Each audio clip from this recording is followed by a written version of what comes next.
Film Larsen town से शुरू होती है और हमें लार्सन के बारे में एक खौफनाक कहानी सुनाई जाती है कि यहाँ बरसों पहले कई कत्ल हुए थे। ये सीरियल किलर लोगों को मार कर भागता था और आज तक ना कोई इस सीरियल किलर को पकड़ सका है और ना ही इसके बारे में कोई सुराग मिल सका है। फिर एक मौके पर कातिल ने कत्ल करना छोड़ दिया। उसने ये सब छोड़ दिया, लेकिन फिर भी लोग इसके नाम से डरते थे।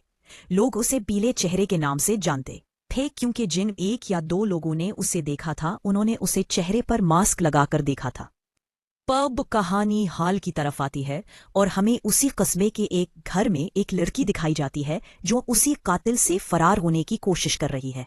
वो बुल्ले से उतरने की कोशिश भी करती है, लेकिन फिर भी पीला चेहरा वाला कातिल उसके जिस्म पर कई बार चाकू घूंप कर उसे मार देता है। और फिर ये मंजर यहाँ से कट जाता है और हमें कई सालों बाद कालरा नामी लड़की दिखाई जाती है। कालरा उसी होटल में आया था जहां पहला कत्ल हुआ था। इस्तिकबालिया पर आई तो उसे कोई मैनेजर नजर नहीं आया। थोड़ा आगे जाने के बाद उसे एक कमरे में एक लड़की बैठी नजर आई जिसका चेहरा वो नहीं देख सकता था, लेकिन उसे मालूम हुआ कि वो टीवी देख रही है। इससे पहले कि वो उसके पास जाकर कुछ कहती, होटल का मैनेजर यहाँ आकर उसे डराता है। उस वक्त उसने खौफनाक चेहरे का मास्क पहन रखा था जिसके अंदर खून भी बह रहा था। वो कार्ला से कहता है कि डरो मत, मैंने उसे हैलोवीन के लिए तैयार किया है। इस आदमी का नाम प्राइस था। अब वो कार्ला से पूछता है, मैं तुम्हारी मदद कैसे कर सकता हूँ। कहती है कि मुझे एक कमरा चाहिए जहां से मैं बाहर का मंजर देख सकूं। कीमत इसका कमरा नंबर 8 देती है जो इस्तकबालिया से काफी दूर था। अब कार्ला कुछ सामान लेने के बहाने अपने कमरे में चली जाती है और ट्रंक खोलती है। हमें अंदर एक आदमी नजर आता है। कार्ला घबराई नहीं, दरअसल जिब्रील उसका शौहर था। इसने हाल ही में कोई बड़ी गलती की थी जिसकी वजह से वो पुलिस से छुपा रहा था और कार्ला उसकी मदद कर रही थी। जाहिर था कि पुलिस उसे किसी भी वक्त घर पहुंचकर पकड़ लेगी, इसलिए कार्ला उसे होटल ले आई। कार्ला चुपके से उसे अपने कमरे में ले जाती है और इससे पूछती है कि तुमने आखिर क्या किया। फिर जिब्रील उसे अपनी कहानी सुनाने लगता है कि जहां वो काम करता था वहां का मैनेजर उससे बहुत छोटा था और जब भी वो जब्राइल को हुक्म देते तो जब्राइल को ये पसंद ना था। इस बारे में बात करते हुए गैब्रियल बहुत जारहाना हो जाता है और कार्ला उसकी जारहायत को देखकर मजीद गुस्से में आ जाती है। उन्होंने उसे मारा पीटा और कहा कि अगर तुम इसी तरह काम करते रहे तो अदालत कभी भी हमारे बेटे की तहवील नहीं दे सकेगी। इनकी गुफ्तगू से हमें मालूम हुआ कि दोनों ने माजी में भी कुछ मुजरिमाना सरगर्मियां की थीं, जिसकी वजह से अदालत ने उनके बेटे को तहवील में ले लिया था और वो जेल भी गए थे। फिलहाल कार्ला दाखिल होती है और इस जगह से निकल जाती है और गैब्रियल किसी को फोन करने की कोशिश करते हुए सिग्नल पकड़ता हुआ वॉशरूम पहुंच जाता है। जब्राइल उसे बहुत सी बातें बताता है और कहता है कि मैं पुलिस से भागकर थक गया हूं, मेहरबानी करके मुझे यहां से उठाकर ले आओ। जब्राइल का दोस्त भी इसकी मदद के लिए तैयार था। दिन के इख्तिताम पर जब्राइल सोने के लिए लेट गए और रात को एक लड़की की आवाज से उनकी आंख खुल गई। उसने पर्दा हटाकर देखा कि एक लड़की उसके साथ वाले कमरे में रहने आई थी। वो दोबारा सोने के लिए लेट गया, लेकिन काफी देर तक सो न सका और फिर उसे लड़की की चीखें सुनाई दी जो कुछ देर पहले उसके साथ वाले कमरे में आई थी। वो बाहर जाकर चेक करना चाहता था, लेकिन बाहर नहीं जा सका क्योंकि अगर होटल का अमला या किसी और ने उसे देखा तो वो पुलिस को इत्तला दे सकते थे। वो काफी देर तक डरता रहा। फिर जब सब कुछ नॉर्मल हो गया तो दोबारा सोने के लिए लेट गया। कुछ देर बाद जब्रील के दरवाजे पर एक रूह भी आई। उससे पहले कि वो दरवाजा खोलता, जब्रील बंदूक लेकर खड़ा हुआ, लेकिन किसी ने दोबारा दरवाजा नहीं खोला। अगली सुबह हमें 2 पुलिस अफसरान दिखाए जाते हैं जो उस जगह पहुंच जाते हैं जहां जब्रील के केस की तफ्तीश के लिए काम करता था। और यहां हमें मालूम हुआ कि जब्रील ने क्या किया था। जब पुलिस वहां मौजूद एक खातून से तफ्तीश करती है तो वो बताती है कि गैब्रियल पहले यहां काम करता था। एक दिन वो अपने बास के पैसे लेकर भाग रहा था तो उसके बास ने उसे पकड़ने की कोशिश की। गैब्रियल ने खौफजदा होकर अपनी गाड़ी अपने बास पर चढ़ा दी, जिसकी वजह से उसका बास मौका पर ही जा बहक हो गया। यहाँ हमें मालूम हुआ कि जबराइल ने कत्ल किया था, लेकिन उसका कत्ल का इरादा नहीं था। ये लड़की उन अफसरान को भी बताती है। यही वजह है कि जबराइल बहुत खौफजदा थे। वो किसी को मारना नहीं चाहता था और अब कर चुका था। कभी कभी वो लड़का जिसे उसने मारा था वो भी उसके सामने खौफनाक शक्ल में जाहिर होता था। जबराइल भी जानता था कि ये सब कुछ जो वो देख रहा है उसकी खराब जहनी हालत की वजह से है। वो हद से ज्यादा खौफजदा था। जल्द ही कार्ला उससे मिलने आई। जबराइल ने उसे कल रात के बारे में सब कुछ बताया कि किस तरह एक लड़की उसके कमरे में आई और फिर उसने चीखें सुनी और फिर एक आदमी उसके कमरे में आया, लेकिन अंदर आने से पहले ही चला गया। गैब्रियल डर गया और उसने कार्ला से कहा कि जाकर पूछो कि कल रात क्या हुआ था। फिर कार्ला उसकी हालत देखकर समझती है कि गैब्रियल डर गया है। वो महसूस करती है कि जो कुछ भी हुआ वो गालिबन जबराइल का हेलुसिनेशन था। लेकिन जब गैब्रियल ने इसरार करना शुरू किया तो कार्ला को शक हुआ कि गैब्रियल ने उस लड़की से कुछ कहा होगा। ये सुनकर गैब्रियल गुस्से में आ जाता है और कार्ला से कहता है, ऐसा कुछ नहीं, मैं तो कमरे से बाहर भी नहीं निकला, तुम जाकर पता करो। अब कार्ला अगले कमरे में जाती है और वहां की खातून से बात करती है। ये खातून कौन थी ये नहीं दिखाया गया। उनके दरमियान ये दिखाया गया है कि चीजें मामूल बन रही थी। कार्ला वापस आई और जबरील को यकीन दिलाया कि आप जैसा सोच रहे हैं यहाँ ऐसा कुछ नहीं हुआ। लेकिन जबरील को यकीन था कि कल रात कुछ गलत हुआ है। यहाँ इन दोनों में इस बात पर झगड़ा हुआ और गुस्से में कल्ला यहाँ से चली गई। और जैसे ही वो वहां से निकलती है वो होटल की चाबियां कूड़ेदान में फेंक देती है, क्योंकि वो गैब्रियल से मजीद मिलना नहीं चाहती। ना ही वो उसकी हिमायत करना चाहती है, क्योंकि वो इस तरह खुद को फंस कर सकती है। और वो अपने नाम के साथ कोई मुजरिमाना टैग नहीं लगाना चाहती, क्योंकि वो अपने बेटे की तहवील चाहती है। ताहम कार्ला इस फैसले के बाद बहुत रोती रहे। होटल में गैब्रियल न्यूज के साथ चेक करता है कि पुलिस उसे कुत्तों की तरह हर जगह उसकी तस्वीर के साथ तलाश कर रही थी। अब फिर रात को उसने अपने साथ वाले कमरे से कुछ आवाजें सुनी। जब वो चेक करने के लिए खिड़की की तरफ जा रहा था तो गलती से एक लैंप उसकी टांग में फंस गया और गिर गया। हम देखते हैं कि ये वही कमरा था जो ब्राइस ने इस्तकबालिया से दिखाया था। उसे करला के कमरे पर शक हुआ और वो चराग लेकर करला के कमरे की तरफ जाने लगा। उसे शक हुआ कि कार्ला वहां नहीं है और फिर भी उसके कमरे से आवाजें आ रही हैं। तो जबराइल घबराहट में कार्ला को फोन करता है। कार्ला ने वाज़ेह तौर पर जवाब दिया, मैं आपकी मजीद मदद नहीं कर सकती। उसी वक्त कमरे का फोन बजता है। ये कॉल रिसेप्शन से आई थी। गैब्रियल कार्ला से कहता है, बराकरम इससे बात करें, और वो दोनों फोन एक साथ वॉश बेसिन में रख देता है। कार्ला ने सर्ज प्राइस से फोन पर बात की और उसे यकीन दिलाया कि सब कुछ ठीक है। बस ये था कि मेरा पाँव लैंप में फंस गया, जिसकी वजह से लैंप गिर गया। बाकी सब कुछ नॉर्मल है। प्राइस कॉल मुनक़ता कर देती है और अगले ही लम्हे जबरील देखता है कि वो उसे लगाने के लिए अपने कमरे की तरफ एक नया लैंप ला रहा था। अब जबराइल ये देखकर डर गए।